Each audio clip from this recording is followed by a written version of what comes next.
जय हिंद प्यारे बच्चों, आप सबका बहुत बहुत स्वागत है आपके अपने YouTube चैनल में।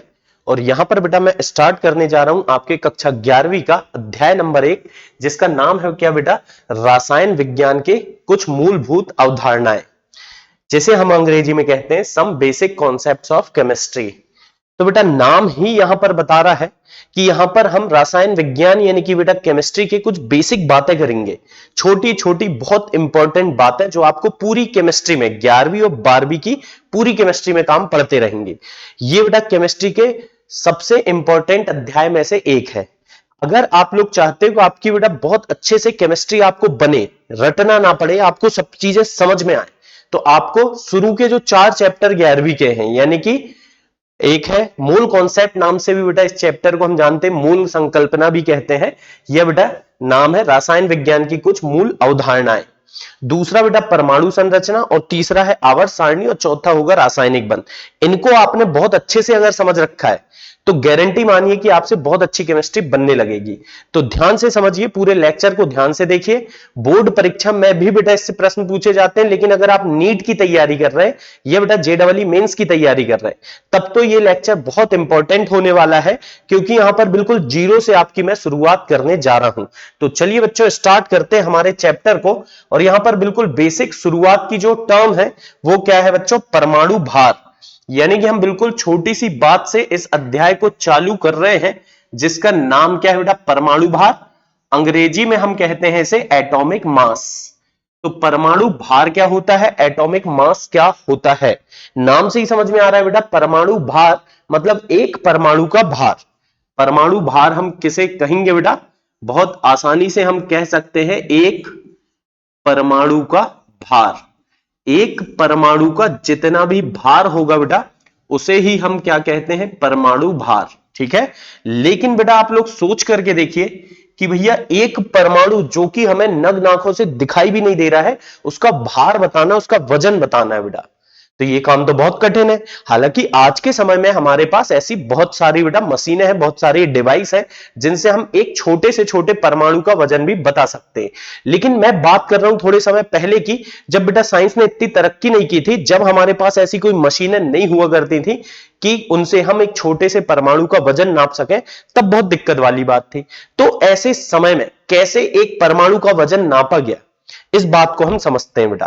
तो इसके लिए मैं थोड़ा सा आपको फिजिक्स पे लेकर के चलता हूं। फिजिक्स में आपने पढ़ा होगा कि जो इकाइयां हैं, जैसे बेटा द्रव्यमान की इकाई होती है किलोग्राम, या बेटा दूरी की इकाई होती है मीटर। तो ये कैसे बनी, कहां से आई ये, क्या पहली बार महाभारत में श्री कृष्ण ने एक पत्थर उठाया होगा और बोला होगा कि आज से ये 1 किलोग्राम होगा? नहीं नहीं बेटा, ऐसा नहीं। ये किलोग्राम का वजन कहां से आया, 1 किलोग्राम मतलब क्या होगा, किसने बताया हमें? तो सबसे पहले तो बेटा 1 किलोग्राम था ही नहीं।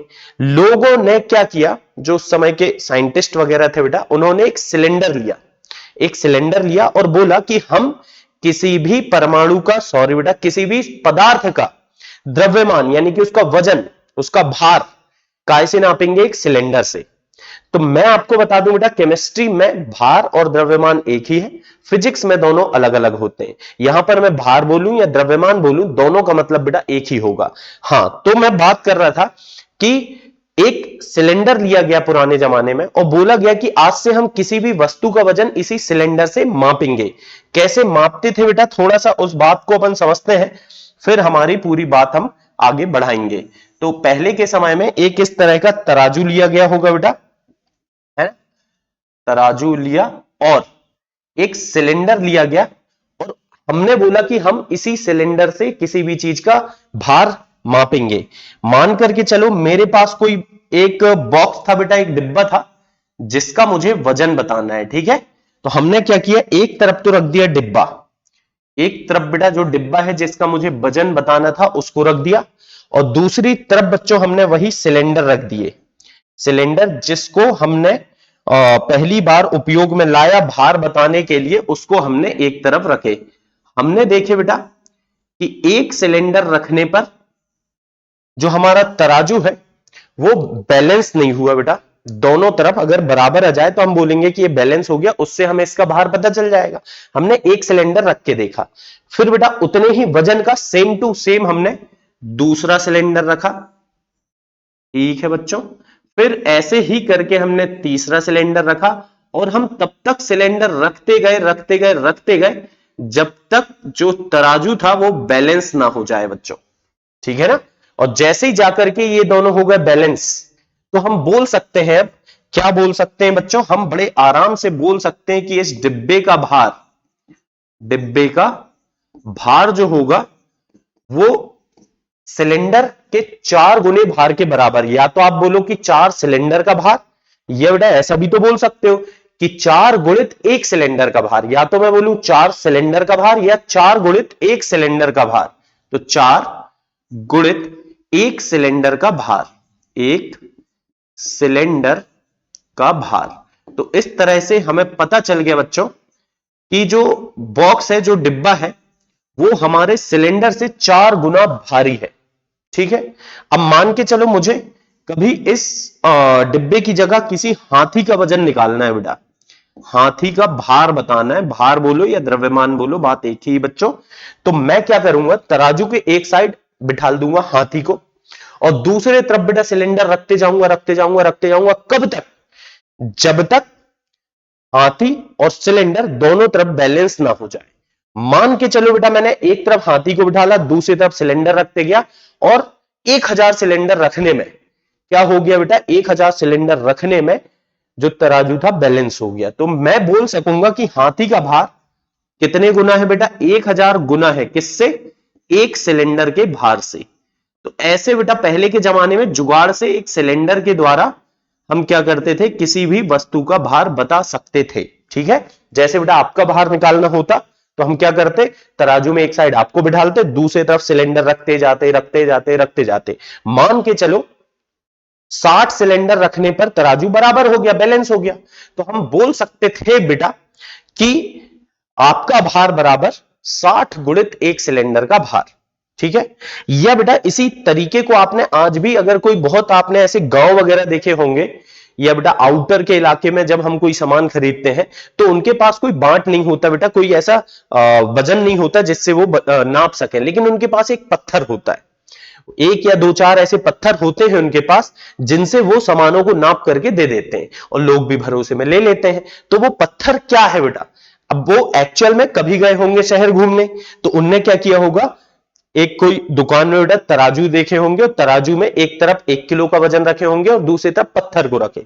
जिस पत्थर को रखने पर दोनों बराबर हो गए तो समझ गए कि उस पत्थर का वजन 1 किलो है, यह बेटा आधा किलो है या 100 ग्राम है, जितना हमें चाहिए उस हिसाब से उनने अलग अलग पत्थरों को उनका वजन नाप लिया और उस हिसाब से वो उपयोग में ला रहे हैं तौलने के लिए। तो ऐसे ही बेटा यहां पर भी किया गया, लेकिन बाद में फिर धीरे धीरे लोगों ने दिमाग लगाया कि भाई यहां पर मुझे ये एक सिलेंडर का भार हर बार लिखना पड़ रहा है।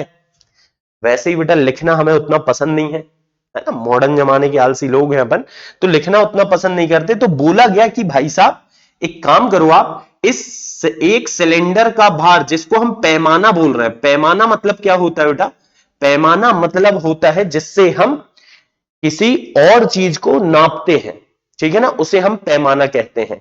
जैसे मान लो मैं एक सिलेंडर के वजन से किसी और वस्तु का वजन बता रहा हूं, मतलब ये सिलेंडर क्या हो गया, पैमाना। जैसे बेटा आपका रिजल्ट आप किसी और बच्चे से तुलना कर रहे हो, जैसे आपके बेटा माता पिता होंगे, वो हमेशा बोलते होंगे कि ये पड़ोस वाला बच्चा देखो इसके इतने परसेंट आए, तुम्हारे इतने से आए, तो वो आपके लिए क्या बना दिए उन्होंने, पैमाना बना दिए, उससे आपकी हमेशा तुलना की जा रही है। तो हम जब भी किसी वस्तु का वजन नापते तुलना किससे करते थे, सिलेंडर से। तो ये सिलेंडर का भार जो था बेटा हमारे लिए पैमाना था, और इस पैमाना को, इस सिलेंडर के भार को बाद में बोल दिया गया कि भाई एक सिलेंडर का भार मैं 1 किलो ले लूं। एक सिलेंडर के भार को हम कोई ना कोई इकाई बना ले, और बेटा इकाई बन गई इस तरह से किलोग्राम, और इसे बोला गया 1 किलोग्राम।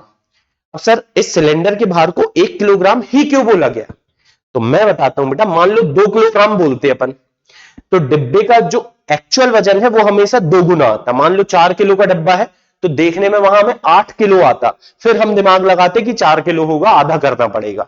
या मान के चलो मैं इसे 3 किलो मान लेता सिलेंडर को, और 4 सिलेंडर रखने पे आता है, डिब्बे का वजन 12 किलो होता बेटा, इसीलिए हमने 1 किलो माना इसको, और 1 किलो का 1 सिलेंडर होगा, इसका मतलब कि जितने भी सिलेंडर है उतने किलो के होंगे। एक सिलेंडर को कितना किलो बोला गया बेटा? 1 किलो। अब मान लो 100 सिलेंडर है 100 किलो, 1000 सिलेंडर है तो 1000 किलो। इससे हम बड़े आराम से बोल सकते थे कि इस डिब्बे का भार, जो कि पहले हम बोल रहे थे 4 गुणित 1 सिलेंडर का भार, अब ऐसे नहीं बोलेंगे बेटा, आज से हम इसको बोलेंगे 4 गुणित 1 सिलेंडर के भार को 1 किलो बोले हमने, तो 4 गुणित 1 किलो मतलब बेटा 4 केजी। ऐसे ही 1000 गुणित 1 सिलेंडर का भार, तो 1000 गुणित 1 सिलेंडर का भार हम 1 किलो रखेंगे बेटा, तो ये हो जाएगा 1000 केजी। इस तरह से भार मापा गया। ठीक है ना, आता है समझ में बेटा? तो भार नापना, पहले शुरुआत में हमारे पास कोई मशीन नहीं थी, तो हमने क्या करे थे, इस तरह से एक सिलेंडर लिए थे और उस सिलेंडर को पैमाना बनाकर हम क्या करते थे, किसी भी वस्तु का वजन नाप लेते थे। अब ऐसे ही बेटा लंबाई नापने में भी दिक्कत थी। पहले के जमाने में क्या था, देखिए मीटर तो किसी को पता नहीं था भाई कि मीटर कोई चीज होती है, 1 मीटर क्या होगा। तो पहले के समय में लंबाई को नापने के लिए बेटा हमने लिया था एक रॉड। ठीक है, एक रॉड ले लिए थे और इस रॉड से हर एक दूरी को नापते थे। मतलब अगर मैंने कोई दूरी नापा, मान लो बेटा मैंने एक दूरी को मापा और उस दूरी को मापने पर वो दूरी इस रॉड की 2 गुना हो गई, तो हम क्या बोलते कि मापी गई दूरी बराबर, मापी गई दूरी बराबर होती बेटा 2 गुणित रॉड की लंबाई। रॉड बोलो या छड़ बोल दो बेटा, बात एक ही है, अब इतनी चलता है ना, रॉड की लंबाई। ऐसे ही बेटा हम बोल सकते हैं कोई दूसरी दूरी मापे हमने, अगर वो आ गई इस रॉड से बेटा 1000 गुनी, तो उसको हमने बोल दिए 1000 गुणित रॉड की लंबाई। तो हर बार देखो मुझे ये दिक्कत आई बेटा कि रॉड की लंबाई लिखना पड़ रहा है, और क्योंकि मैं हर एक दूरी को इस रॉड से नाप रहा था, तो ये रॉड हमारा हो गया क्या बेटा, दूरी मापने का पैमाना। पैमाना मतलब जिससे हम किसी और चीज का नापते हैं, जिससे हम किसी और चीज को मापते हैं, वही कहलाता है पैमाना।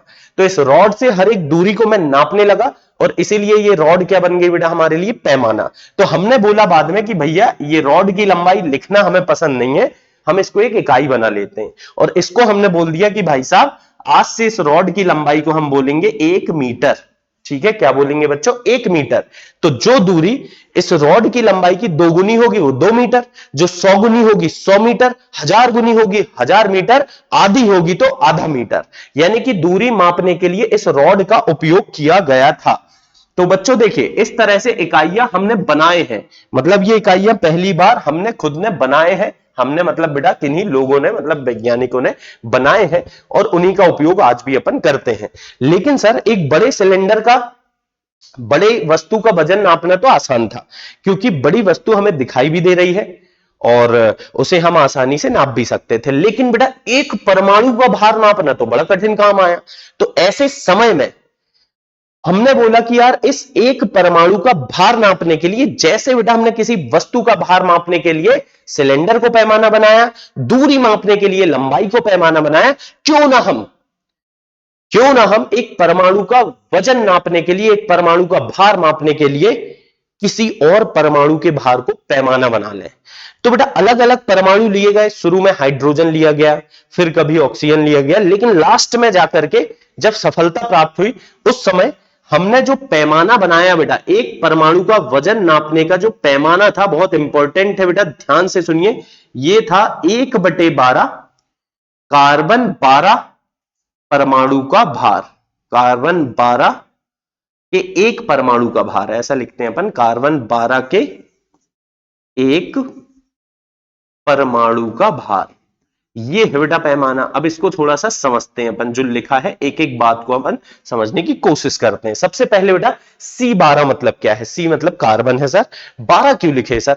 तो देख बेटा कार्बन का परमाणु क्रमांक, परमाणु भार 12 होता है, आप भी जानते हो, 9वीं 10वीं में भी सुना होगा आपने, कार्बन के एक परमाणु का भार 12 होता है। लेकिन कभी कभी बेटा इसके अलग अलग परमाणु पाए जाते हैं जिनमें कभी 13 भी होता है, कभी 14 भी होता है। मैं क्या कहना चाह रहा हूं, कार्बन प्रकृति में जब मिलता है तो कार्बन 12 के रूप में ज्यादातर मिलता है। लगभग बेटा 99% कार्बन, या उससे थोड़ा और ज्यादा भी बोल सकता हूं मैं, लगभग 99.5% कार्बन कार्बन 12 के रूप में है। लेकिन कुछ एक थोड़ा मोड़ा हल्का फुल्का बेटा कार्बन 13 और कार्बन 14 भी पाया जाता है। तो यहां पर C12 लिखने का मेरा मकसद यह है कि कार्बन 12 ही लेना है, 13 या 14 वाला मुझे नहीं लेना है। इसीलिए बेटा मैंने यहां पर C12 लिखा। अब ये 1/12 का क्या चक्कर है, तो देख बेटा C12 परमाणु का कुछ ना कुछ भार है, उसका पूरा हिस्सा मत ले, पैमाना हमने पूरा हिस्सा नहीं लिए, हमने बोले कि सर उस C12 परमाणु का जो भी भार होगा हमने पूरा नहीं लिया, उसका 1/12 हिस्सा लिए। मतलब कार्बन का एक परमाणु है, उसके 12 बराबर बराबर टुकड़े करें और एक टुकड़ा जो निकाले बेटा वो होगा 1/12। समझ में आया आपको मैं क्या कहना चाह रहा हूं बच्चों? देखिए ये चीज ऐसी है जो हल्की सी दिमाग में आ जाए, बाकी बहुत ज्यादा अपने को इसके डिटेल में जाने की आवश्यकता नहीं होगी, है ना। मान के चलो मेरे पास ये कार्बन 12 का परमाणु है, इसके बच्चों मैंने 12 बराबर बराबर टुकड़े करे, ठीक है, बराबर बराबर 12 टुकड़े करे मान लो, तो एक जो सबसे छोटा टुकड़ा, एक कोई सा भी टुकड़ा होगा, ये 1/12 कहलाएगा। कैसे सर? जैसे बेटा मान ले एक रोटी है हमारे पास, उसके दो टुकड़े करते हैं, तो एक टुकड़ा 1/2, दूसरा टुकड़ा 1/2। उस रोटी के अगर 3 टुकड़े करते हैं तो हर एक टुकड़ा 1/3, 1/3, 1/3। 4 टुकड़े करें तो 1/4, 1/4, 1/4, 1/4। वैसे ही बच्चों हमने 12 टुकड़े करे तो हर एक टुकड़ा 1/12, 1/12, ऐसे 12 टुकड़े होंगे। तो कुल मिलाकर के मैं आपको यह बताना चाह रहा हूं कि एक परमाणु का वजन नापने के लिए, एक परमाणु का वजन नापने के लिए जो पैमाना बनाया गया था, वो पैमाना क्या था बेटा? वो पैमाना था 1/12 C12 के एक परमाणु का भार, ठीक है। यानी कि जैसे हम अभी देखे थे, हमने किसी भी वस्तु का भार हम नापते थे सिलेंडर से, वैसे ही बेटा हम किसी भी परमाणु का भार, किसी भी तत्व के एक परमाणु का भार इससे नापेंगे। और जब हमने इससे नापे बेटा तो कुछ रिजल्ट आए। हालांकि देखो आपके मन में आ रहा होगा सर परमाणु नहीं दिखता, उसका 1/12 भाग, तो हमें इतना ज्यादा अंदर नहीं जाना, बस जो रिजल्ट आए बेटा वो देखना है ना। बाकी आगे चल के देखो हम इसको भी कुछ ना कुछ बना लेंगे, आगे चल के आपको पूरी कहानी समझ में आती चली जाएगी। तो सबसे पहली बात यहां पर यह है, हमने अलग अलग तत्वों के एक परमाणु का वजन नापा, एक परमाणु का भार मापा। किससे बेटा? किसके द्वारा मापा? इसकी तुलना में मापा। यह पैमाना था, इसी की तुलना में अलग अलग तत्वों के एक एक परमाणु का वजन नापा।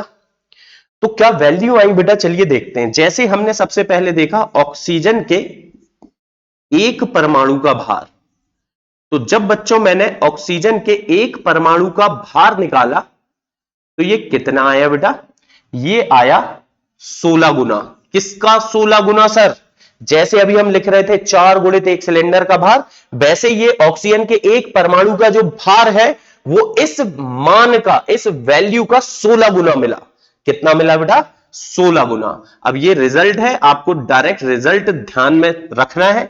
बाकी बेटा कैसे हुआ इसके ज्यादा डिटेल में अपन जाने की अपने को जरूरत नहीं है, है ना। देखिए इस चैप्टर में आप एनसीईआरटी की बुक देखोगे तो शुरुआत में तो बहुत सारी हिस्ट्री वगैरह आपको मिलेगी, बहुत सारा इतिहास लिखा है, थोड़ी बहुत फालतू की बातें लिखी हैं, लेकिन अपन उस पर नहीं जा रहा है बेटा। मैं तो आपको शुरुआत करा रहा हूं कहां से? डायरेक्ट जहां से सब्जेक्ट की जरूरत है, आपको जो आना चाहिए। चाहे आप बोर्ड परीक्षा की तैयारी कर रहे हैं, चाहे बेटा आप नीट की या जेडब्ल्यू मेंस की तैयारी कर रहे हैं, कहानी जहां से शुरू होगी वहां से मैंने आपको बताया। ऐसे ही सर मान लो मुझे कभी निकालना पड़ जाए सोडियम के एक परमाणु का भार, तो हमने क्या किया बेटा? सोडियम के एक परमाणु का भार जब निकाला, किसकी तुलना में निकालेंगे बच्चों? हम जो पैमाना होगा उसकी तुलना में। कौन है पैमाना? ये लिखा है सर। तो इसकी तुलना में ये आया 23 गुना। किसका 23 गुना? 1/12 C12 परमाणु के भार के, C12 के एक परमाणु का भार, या आप सीधे भी लिख सकते हो बेटा C12 परमाणु का भार, सब चलता है ना। मैं आपको ये क्लियर करना चाह रहा हूं, C12 का एक ही परमाणु है, उसका 1/12 भाग हमने लिया है। ऐसे ही मान के चलो मैंने सल्फर के एक परमाणु का भार निकाला, सल्फर के एक परमाणु का भार, तो ये कितना आया होगा बेटा? तो मैं आपको बता दूं ये आया इसका 32 गुना। किसका 32 गुना? 1/12 C12 के एक परमाणु के भार का, एक परमाणु के भार का, परमाणु का भार। ठीक है, तो इस तरह से हमने अलग अलग तत्वों के और भी निकाले बेटा। ये 2-3 मैंने उदाहरण आपको बताया, ऐसे कितने भी निकाल सकते हो। लेकिन एक दिक्कत आ रही सर, क्या बार बार मुझे लिखना पड़ रहा है 1/12 C12 परमाणु का भार, 1/12 C12 परमाणु का भार बार बार लिखना पड़ रहा है सर मुझे। क्यों ना हम इसे कोई इकाई बना लें। जैसे बेटा हमने सिलेंडर के भार को एक इकाई बनाए, रॉड की लंबाई को एक इकाई बनाए, उसी तरह से हमने इसे भी एक इकाई बना लिए बेटा। और आज से 1/12 C12 परमाणु के भार को हम बोलेंगे बच्चों 1 AMU। जैसे बेटा सिलेंडर के भार को 1 kg बोले हमने, वैसे इसको आज से हम क्या बोलेंगे? 1 AMU। AMU क्या होता है बच्चों? AMU का फुल फॉर्म अंग्रेजी में होता है एटॉमिक मास यूनिट। हिंदी में से हम बोलेंगे बेटा क्या? परमाणु भार इकाई या परमाणु द्रव्यमान इकाई। ठीक है, परमाणु द्रव्यमान इकाई। ध्यान रखें बेटा, मैं फिर से बोल देता हूं, केमिस्ट्री में आप द्रव्यमान और भार एक ही होते हैं। अगर कहीं द्रव्यमान की जगह भार लिख दिए, भार की जगह द्रव्यमान, चलेगा, कोई दिक्कत नहीं है ना। तो इस तरह से बोला गया। इससे क्या होगा सर? फायदा क्या होगा? फायदा ये होगा बच्चों कि मुझे जैसे मैंने लिखा ऑक्सीजन के एक परमाणु का भार, तो इतना सारा नहीं लिखना पड़ेगा। क्यों सर, क्यों नहीं लिखना पड़ेगा? तो देखो बेटा क्यों नहीं लिखना पड़ेगा। 16 गुणित इसकी जगह में मैं क्या रख सकता हूं बेटा? अब भी मैंने बताया, इसकी जगह में 1 AMU में बड़े आराम से रख सकता हूं। और जब बच्चों इसकी जगह में 1 AMU रखूंगा तो उत्तर क्या निकल के आएगा? 16 AMU। ठीक है बेटा, क्या जाएगा उत्तर? 16 AMU। ऐसे ही बच्चों यहां पर भी मैंने इसकी जगह 1 AMU रखा तो ये आ जाएगा 23 AMU। और उसी प्रकार से ये आ जाएगा बच्चों 32 AMU। मतलब कि अब हम इस C12 1/12 C12 परमाणु के भार को क्या बोलेंगे बेटा? 1 AMU। और इसी के सापेक्ष यानी कि इसी से तुलना करके किसी भी तत्व के एक परमाणु का भार बताएंगे, और यही कहलाएगा क्या? परमाणु भार। तो अगर बेटा परमाणु भार की हमें परिभाषा जाननी, तो परिभाषा देखते हैं अपन। परिभाषा ध्यान से सुनो। किसी तत्व के एक परमाणु के भार को उसका परमाणु भार कहते हैं। यह वह संख्या है, परमाणु भार वह संख्या है जो यह बताती है कि किसी तत्व का एक परमाणु 1/12 C12 के एक परमाणु के भार का कितने गुना है। फिर से सुनना बेटा, यह संख्या है जो यह बताती है कि किसी तत्व का एक परमाणु 1/12 C12 के एक परमाणु के भार का कितने गुना है। समझ में आता है बेटा? इस तरह से इसकी परिभाषा। परिभाषा कोई इंपॉर्टेंट नहीं है, याद करने की कोई जरूरत नहीं है। अगर आप मुझसे पूछो सर अभी तक जो बताया उसमें याद क्या करें, तो मैं बोलूंगा बेटा बस इतना याद कर, अभी तो केवल इतना याद करो। क्या याद करना है बेटा? कि परमाणु द्रव्यमान मापने के लिए या परमाणु भार मापने के लिए जो पैमाना है क्या है? 1/12 C12 परमाणु का भार, और इसे हम 1 AMU यानी कि बेटा एक क्या बोलेंगे? परमाणु द्रव्यमान इकाई। ठीक है, बढ़िया बेटा। तो इस तरह से हमने इतना काम तो देख लिया। ठीक है, अब बच्चों परिभाषा अभी लिखा दूंगा मैं, ध्यान से अभी तो पहले पूरी बात को समझ लो आप। ये बात मैंने कब की बताया बेटा? जब हमारे पास कोई ऐसी डिवाइस नहीं थी, ऐसी मशीन नहीं थी, ऐसा कोई यंत्र नहीं था जिससे हम चिन्ह से परमाणु का भार माप सकें। लेकिन बच्चों जैसे जैसे साइंस ने तरक्की करी तो अलग अलग मशीनें बनाई गई, और ऐसी मशीनें आज के डेट में तो बेटा ऐसी ढेरों मशीनें हैं जिससे हम एक छोटे से छोटे परमाणु का भार भी बता सकते हैं। तो उनमें से एक मशीन है बेटा जिसका नाम है स्पेक्ट्रोमीटर। क्या नाम बोल रहा हूं बेटा मैं? स्पेक्ट्रोमीटर। और ये जो स्पेक्ट्रोमीटर है ये किस काम आता है सर? तो बेटा ये छोटे कणों के द्रव्यमान या छोटे कणों का भार मापने के काम आता है। ठीक है, इससे क्या करते हैं हम? छोटे कणों का भार मापते हैं। ठीक है बेटा, तो जब छोटे कणों का भार मापते हैं तो इससे हमने क्या किया? C12 के एक परमाणु का भार माप लिया। हमने मापा बेटा C12 के एक परमाणु का भार, या आप सीधे लिख सकते C12 परमाणु का भार। तो ये जब हमने मापा ना बच्चों, तो ये आया कितना, C12 का एक परमाणु का भार आया हमारे पास 1.99 गुणित 10 की घात ऋण 23 किलोग्राम। सॉरी बेटा, किलोग्राम नहीं, ग्राम में आया ये, है ना, इतना ग्राम। ठीक है, जी मतलब है ग्राम। C12 के एक परमाणु का भार कितना है बेटा, 1.99 गुणित 10 की घात ऋण 23 ग्राम। लेकिन सर ये तो मेरे कोई काम का है ही नहीं। क्यों बेटा? क्योंकि मुझे तो C12 के एक परमाणु का भार नहीं चाहिए, मुझे तो चाहिए 1/12 C12 के एक परमाणु का भार। C12 के एक परमाणु का भार। ठीक है बच्चों, तो हमने देखा 1/12 मतलब इसको 12 से भाग दे दो आप। इसका जब हमने 1/12 किया बेटा, तो एक वैल्यू निकल के आई 1.67 इंटू 10⁻⁻24 ग्राम।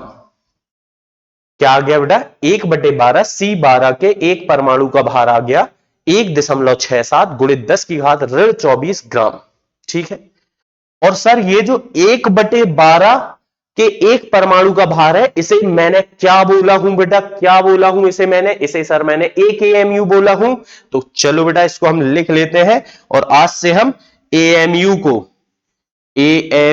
को ग्राम में बदल पाएंगे। अब हमें AMU की जरूरत नहीं है आज की डेट में, हम ग्राम में बदल लेंगे। हाँ बेटा, सवालों के लिए जरूरत है, नीट में, बोर्ड में, जेई में सवाल जब आएंगे उसके लिए जरूरत, लेकिन आज की डेट में हम AMU में कैलकुलेशन करते नहीं है। तो एक AMU बराबर होता है बच्चों 1.67 इंटू 10⁻⁻24 ग्राम। ठीक है बेटा, इस मान को एक और तरीके से मैं बता रहा हूं, बस आप अभी ऐसे याद रखना, आगे चल के मैं इसकी जरूरत क्या है वो बताऊंगा। 6.02 गुणित 10 की घात 23 ग्राम।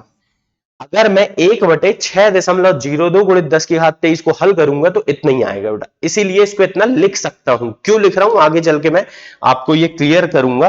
तो अब बेटा ये दूसरी बात जो आपको याद कर लेना चाहिए वो क्या निकल के आई बेटा, ये निकल के आई 1 AMU बराबर 1.67 गुणित 10 की घात ऋण 24 ग्राम।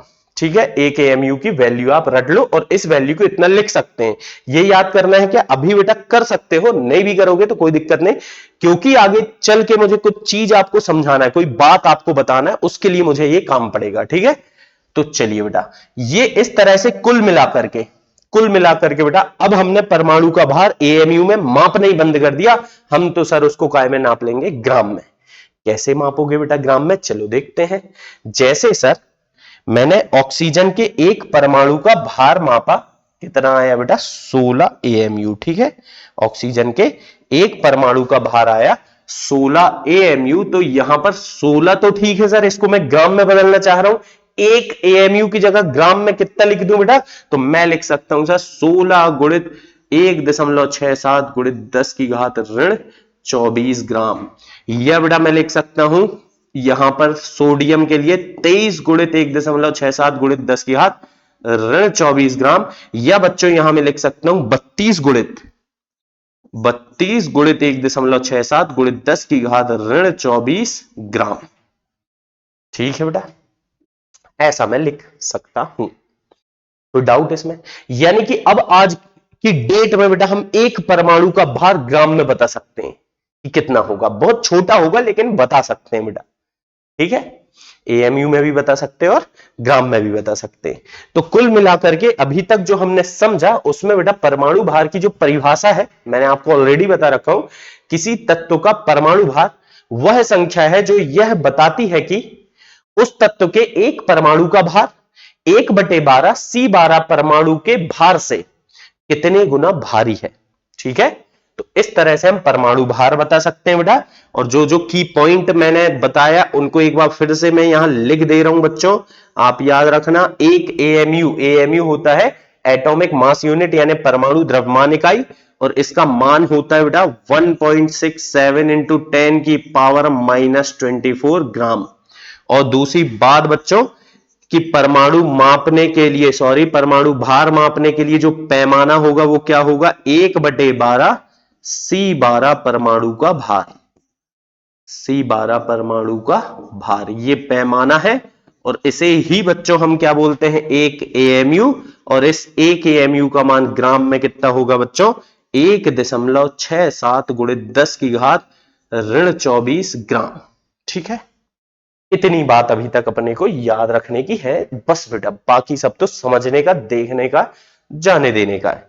तो अब कुल मिलाकर के बेटा बात इतनी सी है, अगर मैं बोल रहा हूं ऑक्सीजन आपके पास 16 AMU है, मतलब उसका आप समझ जाना कि ऑक्सीजन का आपके पास एक परमाणु है। क्यों सर, क्योंकि AMU में एक ही परमाणु का भार होता है। अगर मैं बोलूं 32 AMU ऑक्सीजन है, मतलब 2 परमाणु है। अगर मैं बोलूं बेटा 48 AMU ऑक्सीजन है, मतलब 3 परमाणु है। और बेटा इसी तरह से 16 का गुणा कर करके हम परमाणुओं की संख्या बढ़ा सकते हैं। अगर मैं बोलूं आपसे कि आपके पास 23 AMU सोडियम है, इसका आप क्या मतलब निकालोगे बेटा सवालों में, कि 23 AMU सोडियम है, मतलब ये सोडियम के एक परमाणु का भार है, यानी कि एक परमाणु बराबर, एक परमाणु किसका बेटा, सोडियम का। सोडियम का एक परमाणु बराबर 23 AMU। अगर 46 AMU रहा सोडियम तो 2 परमाणु, अगर बेटा और आगे 69 AMU रहा तो 3 परमाणु, ऐसे ही आप बढ़ा सकते हो। ठीक है ना, तो इस तरह से बेटा AMU की बात तो हमने पूरी समझ ली, कर ली। तो चलिए अब आगे चल के मैं आपको कुछ इंपॉर्टेंट तत्वों के बेटा परमाणु भार बता रहा हूं, इनको आप याद कर लें। अगर आप चाहते हो केमिस्ट्री तमीज से पढ़ सको, मतलब बेटा समझ समझ के अच्छे अच्छे से अच्छे अच्छे सवाल कर सको, हर एक न्यूमेरिकल या हर एक कॉन्सेप्ट आप बहुत अच्छे से समझ सको, तो आपको कम से कम बेटा जितने तत्व मैं बता रहा हूं 20 तक के परमाणु क्रमांक और परमाणु भार तो रटने पड़ेंगे, है ना, उससे कम में काम नहीं चलेगा। पहला तत्व है बच्चों क्या, हाइड्रोजन। हाइड्रोजन जिसका संकेत क्या होता है बेटा, हाइड्रोजन का संकेत होता है H, और इसका परमाणु क्रमांक 1 होता है और परमाणु भार भी 1 होता है। जो मैं ऊपर लिख रहा हूं बेटा ये होगा परमाणु भार, और जबकि जो नीचे लिख रहा हूं बच्चों में ये परमाणु क्रमांक। अब ये परमाणु क्रमांक क्या होता है, ये इसी चैप्टर में आगे चल के हम और भी समझेंगे बातों को, लेकिन अभी तो बेटा याद करने वाली बातें है ना। फिर दूसरा होता है हीलियम। हीलियम, फिर इसके बाद आएगा बेटा आपके पास लिथियम। लिथियम, फिर आएगा आपका बेरिलियम। कम से कम इतने बेटा आप याद कर लेना जितने मैं बता रहा हूं, ठीक है ना। हीलियम का संकेत होता है He, क्रमांक होता है 2, भार होता है 4। ज्यादातर ये देखा गया है बेटा कि जो परमाणु भार है वो क्रमांक का डबल होता है, लेकिन हमेशा नहीं होता, कभी कभी होता है। तो लिथियम का संकेत है Li, 6 होना चाहिए, लेकिन बच्चों यहां पर 7 होता है। बेरिलियम Be, 4 परमाणु क्रमांक है, डबल कर दें तो 8 होना चाहिए, लेकिन 8 नहीं होता बेटा, 9 होता है। फिर इसके बाद आता है आपका बोरॉन। बोरॉन में बी होता है इसका संकेत, परमाणु क्रमांक होता है बेटा 5। अब परमाणु भार 10 होना चाहिए सर, 2 गुना, है ना। तो मैं आपको बता दूं ये 10 के रूप में भी पाया जाता है और 11 के रूप में भी पाया जाता है, लेकिन बेटा ज्यादातर हम 11 की बात करेंगे, ठीक है। फिर बोरॉन के बाद अगला होगा आपका कार्बन। कार्बन, फिर होगा बच्चों नाइट्रोजन। नाइट्रोजन, कार्बन अगर आप देखोगे संकेत है सी, परमाणु क्रमांक 6, भार 12। नाइट्रोजन N, 7 और 14। आगे बेटा यहां पर आते हैं अपन ऑक्सीजन। ऑक्सीजन का संकेत होगा O, 8 और 16। फिर ऑक्सीजन के बाद होता है बेटा, ऑक्सीजन गलत लिख दिया हूं मैंने, है ना, सुधार लेते हैं इसको अपन। ऑक्सीजन, फिर ऑक्सीजन के बाद आता है क्या बेटा, फ्लोरीन। फ्लोरीन के बाद अगला आएगा नियोन। ये 10 तक के होंगे बेटा। फ्लोरीन F होता है 9, 18, और नियोन होता है Ne, 10, और भार होता है बच्चों कितना, 20।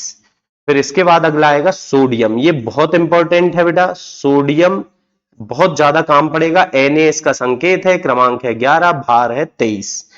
फिर इसके बाद अगला है बच्चों मैग्नीशियम, और मैग्नीशियम जो होता है इसका संकेत होता है Mg, क्रमांक है 12, भार है 24। ठीक है, तो इतने आप लोग लिख लो बेटा, साथ में लिखते चलो, नोट्स प्रॉपर बनाते चलो, बाकी कोई टेंशन की बात नहीं है, पूरी कहानी आपको धीरे धीरे समझ में आने लग जाएगी। मैग्नीशियम का परमाणु, सॉरी बेटा एल्यूमिनियम का Al 13 क्रमांक होगा और भार होगा बेटा 27। तो देखिए हमेशा दो गुना नहीं है, कई बार बच्चे ऐसा याद कर लेते हैं दो गुना होगा, लेकिन हमेशा नहीं है बेटा, आपको थोड़ी याद करना पड़ेगा, मेहनत करनी पड़ेगी, है ना। फिर अगला होता है आपका सिलिकॉन, सिलिकॉन का संकेत होता है SI, क्रमांक होगा इसका 14, भार होगा बच्चों 28। फिर सिलिकॉन के बाद होगा बेटा फास्फोरस, और फास्फोरस का संकेत है P, क्रमांक 15, भार होगा बच्चों 31। ठीक है, फिर चलिए और देखते हैं अपन फास्फोरस के बाद अगला, फास्फोरस के बाद अगला जो होने वाला है वो क्या होगा बेटा सल्फर, सल्फर का संकेत होता है S, 16 और 32। अब बच्चों इसके बाद है क्लोरीन, तो क्लोरीन होगा बेटा Cl, 17 और इसका भार होता है 35.5। ये दशमलव में होता है बेटा, अब ये दशमलव में क्यों होता है ये मैं आगे चल के इसी चैप्टर में आपको बताऊंगा। ठीक है, या दशमलव में जितने हैं उनका मतलब क्या है। एक और बात बच्चों, आपके किताब में जो आवर्त सारणी बनी होगी उसमें इन सबके भी दशमलव में होंगे। जैसे किसी का बेटा मान लो 23 है तो 23.01 होगा, लेकिन आपको 23 ही लेना है ना, इतना आपको, वो दशमलव क्या है ये आगे चल के मैं बताऊंगा। हाँ, अगर दशमलव 5 है तो इसको तो बेटा लिखना पड़ेगा, है ना। क्लोरीन के बाद फिर अगला होगा हमारा आर्गन, आर्गन जो होता है बेटा Ar, परमाणु क्रमांक 18, भार बच्चों इसका 40 होता है ना। फिर होगा अगला पोटेशियम, और बेटा पोटेशियम का संकेत होता है K, 19, 40, 40 नहीं बेटा 39, हालांकि ये थोड़ा बहुत 40 के रूप में भी पाया जाता है, लेकिन जो कॉमन है इसका वो है 39। फिर एक और है आपका कैल्शियम, और कैल्शियम को आप याद रखें बेटा Ca इसका संकेत है, 20 क्रमांक होगा, भार होगा 40। तो इस तरह से ये परमाणु क्रमांक और परमाणु भार आप लोग याद कर ले 20 तक के। अगर बच्चों आप नीट की या जेडबलई मेंस की तैयारी कर रहे हैं तो 20 तक काम नहीं चलेगा, फिर आपको थोड़ा बहुत और करना पड़ेगा। आगे चल के देखते चलेंगे आप चैप्टर में जो जो आते रहेंगे बेटा उनको भी आप याद कर लेना, है ना। चलिए तो अब आगे बढ़ते हैं और अगली टर्म समझते हैं बेटा। अगली जो टर्म है हमारे पास बहुत बहुत बहुत ज्यादा इंपॉर्टेंट है, आपेक्षिक परमाणु भार, या बेटा इसे हम अंग्रेजी में कहते हैं रिलेटिव एटॉमिक मास। कभी भी बेटा साइंस में, फिजिक्स हो, केमिस्ट्री हो, कहीं पर भी अगर आपेक्षिक शब्द आ गया, आपेक्षिक का मतलब होता है किसी से हम अपेक्षा, किसी से तुलना कर रहे हैं बेटा, किसी के सापेक्ष निकाल रहे हैं। जब मैं किसी भी चीज को किसी के सापेक्ष निकालता हूं तो उसे हम बोलते हैं आपेक्षिक।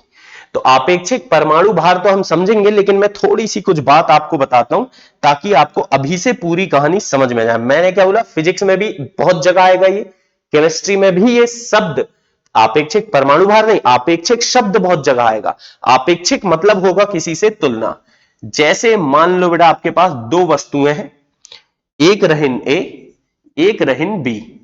ए का वजन, ए का भार है बेटा कुछ 10 किलो, और बी का भार कुछ है मान लो 20 किलो। ठीक है, अब अगर मैं आपसे पूछूं कि सर बताइए मुझे ए का भार कितना है, तो मैं बता दूंगा बेटा 10 किलो, और बी का भार है बेटा 20 किलो। लेकिन अब मैं बोल रहा हूं ए के सापेक्ष, ए के सापेक्ष बी का भार, सापेक्ष मतलब बेटा तुलना, है ना, ए की तुलना में बी का भार, है ना। अब तुलना में ना बोल के बेटा यहां पर हम शब्द उपयोग में लाते हैं सापेक्ष। ए के सापेक्ष बी का भार बोलो, या बेटा बोल दो ए की तुलना में बी का भार, या बेटा आप बोल दो, इसको आप सीधे बोल सकते हो बी का आपेक्षिक भार। तो कैसे निकालेंगे सर हम, चलिए देखते हैं बेटा। पहली बात तो जिसका भार निकाल रहा है वो रहेगा अंश में यानी कि ऊपर, और जिसके सापेक्ष निकाल रहा है वो रहेगा बेटा हर में यानी कि नीचे। सीधी बात समझे, हमेशा कोई भी चीज जिसके सापेक्ष निकालते हैं वो हर में आता है, और जिसका निकालते हैं वो अंश में आता है। जैसे बी का भार निकाल रहे हैं बेटा, तो ये तो आएगा सर ऊपर, और जिसके सापेक्ष, किसके सापेक्ष बेटा, ए के भार के सापेक्ष, तो ए का भार आएगा नीचे। तो बी का भार कितना है बेटा, 20 किलो, और ए का भार कितना होगा, 10 किलो।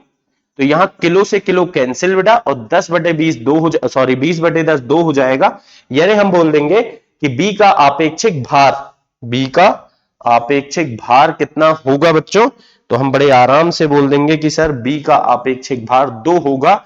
ये बताएगा कि बी ए से 2 गुना भारी है। दो क्या बता रहा है कि बी जो है ए से 2 गुना भारी है। अगर मैं आपसे पूछूं बी के सापेक्ष, बी के सापेक्ष ए का भार, तो फिर बच्चों ये क्या होगा, देखिए किसके सापेक्ष निकाल रहे हैं, बी के, तो बी का भार आएगा नीचे, और किसका निकाल रहे हैं, ए का, तो बेटा ये होगा ए का भार बटे बी का भार। तो ए का भार जो आएगा बेटा, क्या लिखूंगा मैं, ए का भार यहां पर 10 किलो, और बी का भार लिखेंगे बच्चों हम 20 किलो, किलो से किलो कैंसिल हो जाएगा, और 1/2 उत्तर आ जाएगा। ये बता रहा है बेटा, ये आपेक्षिक भार 1/2 है, ए का आपेक्षिक भार 1/2 है। ये चीख चीख करके बता रहा है कि ए बी की तुलना में आधा है, ए का भार बी की तुलना में, बी के भार की तुलना में आधा है। ठीक है, तो इस तरह से आपेक्षिक शब्द का हम उपयोग कर सकते हैं बेटा। मैंने आपको बता दिया, आप बहुत सारी जगह केमिस्ट्री में, बहुत सारी जगह फिजिक्स में इसका उपयोग करते रहेंगे। और एक और बात, क्योंकि ए का भार बटे बी का भार, या बी का भार बटे ए का भार, तो बेटा भार की इकाई किलोग्राम, नीचे भी किलोग्राम, किलोग्राम से किलोग्राम कैंसिल। तो हमेशा बेटा जो आपेक्षिक परिभाषाएं रहेंगी, जो आपेक्षिक शब्द रहेंगे, वो हमेशा हम बोलेंगे कि इनकी कोई इकाई नहीं होगी, ये इकाई रहित होंगे। ठीक है, तो चलिए यहां पर हम देखते हैं बेटा क्या समझना चाह रहे हैं। चलिए अब अपने मेन मुद्दे की बात हम कर लेते हैं बच्चों। मुद्दे की बात तो ये है सर कि हमें यहां पर आपेक्षिक परमाणु भार पढ़ना है। तो मतलब बेटा मैं आपेक्षिक परमाणु भार का मतलब आपको बताऊं कि मैं किसी ना किसी तत्व के एक परमाणु का भार, है तो सर परमाणु भार, लेकिन सामने लिखा है आपेक्षिक, मतलब कि मैं किसी भी परमाणु के भार को इससे बेटा किसी दूसरे के आपेक्ष, किसी दूसरे के सापेक्ष निकाल रहा हूं। किसके सापेक्ष, 1/12 C12 परमाणु के सापेक्ष। यानी कि बेटा मैं बोलूंगा कि किसी तत्व के एक परमाणु का भार, एक परमाणु का, एक परमाणु का किसके सापेक्ष बेटा, 1/12 C12 परमाणु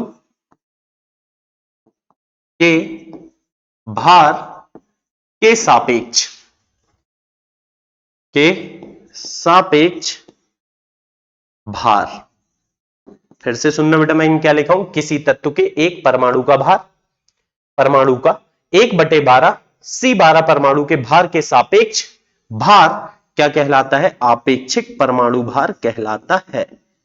आपेक्षिक परमाणु भार कहलाता है। ठीक है बेटा, अब इस तरह से हमने आपेक्षिक परमाणु भार के बात कर ली, लेकिन इसका सूत्र कैसे बनेगा, चलिए बनाएंगे बेटा। किसका सूत्र बनाना है, आपेक्षिक परमाणु भार का। ठीक है, तो आपेक्षिक परमाणु भार बराबर, हमने क्या बोला बेटा, किसी तत्व के एक परमाणु का भार, ये आएगा ऊपर, किसी तत्व के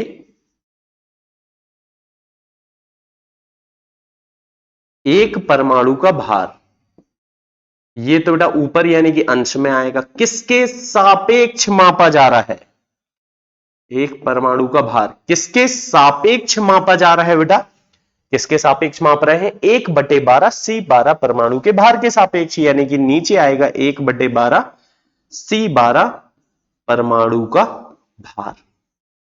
या बेटा मैं इसे ऐसे भी लिख सकता हूं, आपेक्षिक परमाणु भार बराबर, देखिए किसी तत्व के एक परमाणु का भार, इसे तो अभी अभी बेटा हमने परमाणु भार बोले हैं, परमाणु द्रव्यमान बोले, तो क्या बनेगा, तत्व का परमाणु द्रव्यमान या परमाणु भार बटे 1/12 C12 परमाणु का भार।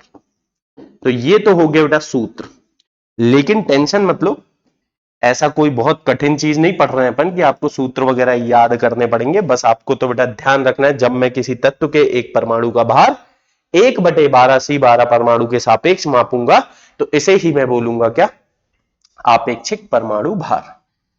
मान के चलो बेटा, मान के चलो मुझे बताना है ऑक्सीजन का आपेक्षिक परमाणु भार, तो बता पाएंगे क्या बच्चों? हम बता देंगे बेटा। कैसे? देखो, तत्व का परमाणु भार मतलब O का परमाणु भार, ऑक्सीजन का परमाणु भार सर होता है 16 AMU बटे 1/12 C12 परमाणु का भार तो सर हमने बोला था 1 AMU, तो 16/1 तो 16 आएगा बेटा, लेकिन AMU से AMU कैंसिल और C दिया जाएगा उत्तर 16।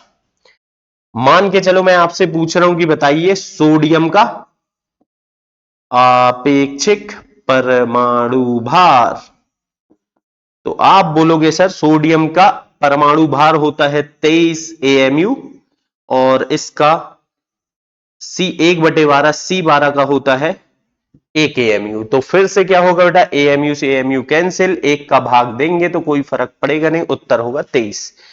शायद बेटा आपके दिमाग में एक बात घुसी होगी, क्या कि जो आपेक्षिक परमाणु भार है उसका मान सदैव परमाणु भार के बराबर ही आएगा। क्यों सर? क्योंकि परमाणु भार बटे 1 करूंगा मैं, तो परमाणु भार बटे 1 AMU जब भी करूंगा बेटा मैं, तो परमाणु भार ही आएगा, 1 का कोई मतलब नहीं है नीचे। बस क्या होगा, इकाई से इकाई कैंसिल होगी। मतलब बेटा कि जब मैं परमाणु द्रव्यमान या परमाणु भार के मान को बिना इकाई के लिखता हूं तो वही कहलाता है क्या, आपेक्षिक परमाणु भार या मेरे बच्चों आपेक्षिक परमाणु द्रव्यमान। तो हम बोल सकते हैं किसी तत्व का परमाणु भार जब बिना इकाई के लिखा जाता है, बिना इकाई के लिखा जाता है, ठीक है, तो उसे आपेक्षिक परमाणु भार भी कह सकते हैं, कहते ही हैं बेटा, है ना, लिखा जाता है तो वह क्या कहलाता है बेटा, उस तत्व का आपेक्षिक परमाणु भार कहलाता है। ठीक है बेटा, तो ये हमने देखा परमाणु भार क्या होता है और आपेक्षिक परमाणु भार क्या होता है। कोई बहुत बड़ी बात नहीं की हूं मैंने अभी तक। परमाणु भार मतलब बेटा एक परमाणु का भार, और बच्चों आपेक्षिक परमाणु भार मतलब कि जब मैं किसी तत्व के एक परमाणु का भार 1/12 C12 परमाणु के भार की तुलना में निकालता हूं तो वही कहलाता है कि आपेक्षिक परमाणु भार। या सीधी सी बात है बेटा, जब मैं किसी तत्व के परमाणु भार को बिना इकाई के, यहां पर बस देखो बेटा मान तो समान है, ऑक्सीजन का 16 AMU है परमाणु भार और बच्चों 16 है क्या उसका आपेक्षिक परमाणु भार, बस उसको हम बिना इकाई के लिखेंगे। जैसे इस कहानी से शिक्षा क्या प्राप्त होती कि सर मान के चलो मेरे पास है सोडियम, लिखा हुआ है मेरे पास सोडियम, तो सोडियम के लिए बेटा दो बातें बोल सकता हूं मैं। अगर मेरे पास लिखा है 23 AMU सोडियम और दूसरी बार लिखा है बेटा 23, तो मैं क्या बोलूंगा कि 23 AMU सोडियम का मतलब क्या होगा, मतलब होगा बेटा कि ये इसका परमाणु भार है। ये क्या है, इसका परमाणु भार। या बच्चों ज्यादा अच्छा होगा अगर आप इसे याद रखेंगे, क्या एक परमाणु का भार। ये मुझे बता रहा है कि ये एक परमाणु का भार है, किसके बेटा, सोडियम के एक परमाणु का भार है। वहीं अगर 23 लिखा है बिना इकाई के लिखा है तो ये ही क्या है बच्चों, इसका आपेक्षिक परमाणु भार, आपेक्षिक परमाणु भार। तो इस तरह से बेटा हम परमाणु भार और आपेक्षिक परमाणु भार को परिभाषित कर सकते हैं। तो इसे आप बढ़िया से समझ लीजिए, नोट्स बना लीजिए और बेटा जितने भी तत्वों के मैंने परमाणु क्रमांक और परमाणु भार आज लिखा है उनको याद कर लीजिए। फिर हम नेक्स्ट लेक्चर में इस बात को आगे बढ़ाएंगे और समझेंगे कि अणु भार क्या होता है। ठीक है बच्चों, तो मिलेंगे हम नेक्स्ट लेक्चर में, तब तक के लिए bye bye, take care, have a good day.